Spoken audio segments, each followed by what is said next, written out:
My name's Don. I'm a former helicopter pilot and infantry grunt.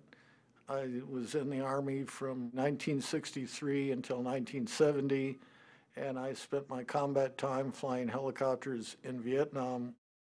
I would take guys out on combat assaults or out on operations, and they were clean, and they were my age, and they had nice uniforms on.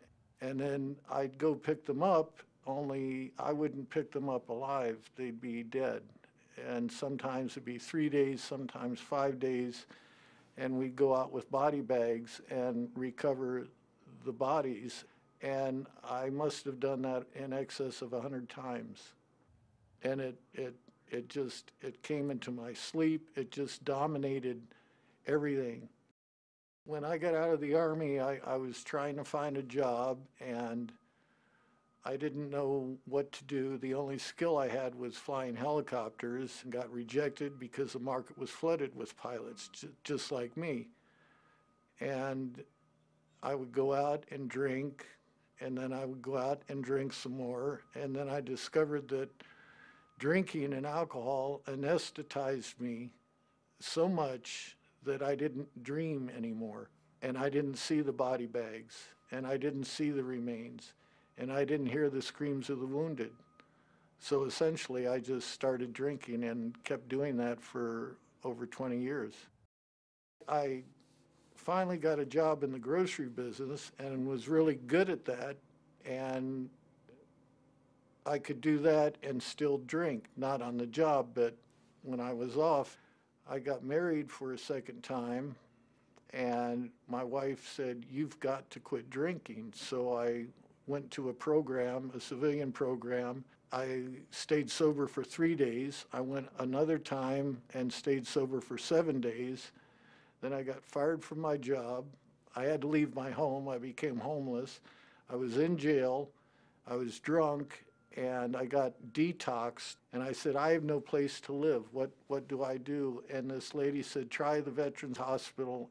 I went to the VA hospital, and that saved my life.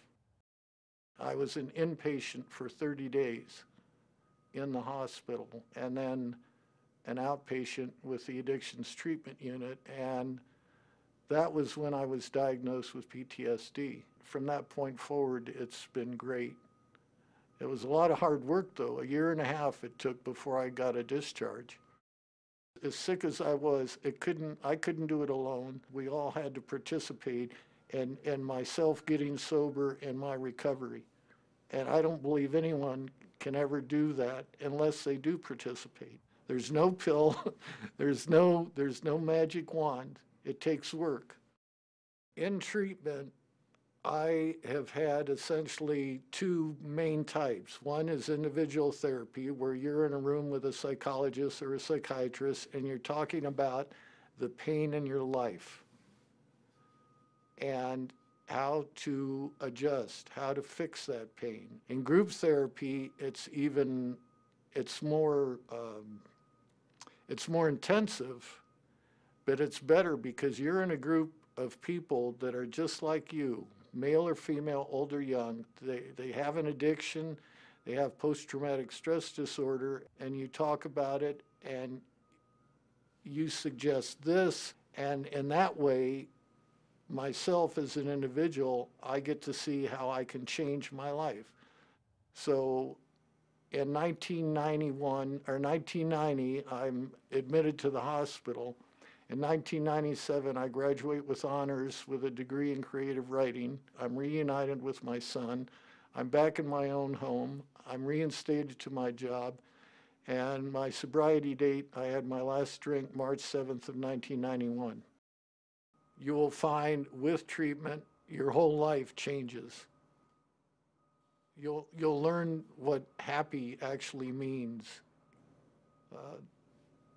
It's just incredible.